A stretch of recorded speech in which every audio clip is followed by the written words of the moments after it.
కథా కాలక్షేపం నుంచి మీకు మరో మంచి కథనాన్ని అందిస్తున్నాం. బాధ్యత. రచన నారాయణ. బాధ్యతలను ఎవరూ విస్మరించకూడదు. విస్మరిస్తే అవి మనల్ని వెంటాడుతూనే ఉంటాయి. బాధ్యతలను చూసి పారిపోకూడదు. ఎందుకంటే అవి మనల్ని వెంబడిస్తూనే ఉంటాయి. ఎవరు ఏ పని చేసినా దాని బాధ్యత కూడా వారిదే. అంతేకాని ఎవరో బలవంతంగా వారి చేత ఆ పని చేయించాలని ఎవరూ చెప్పలేరు.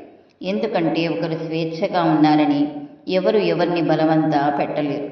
ఒక పని చెయ్యాలో వద్దో నిర్ణయించేది వారే. స్వేచ్ఛతో పాటే బాధ్యత కూడా వస్తుంది. నిజానికి స్వేచ్ఛే బాధ్యత. కానీ మనసు మహామోసకారి.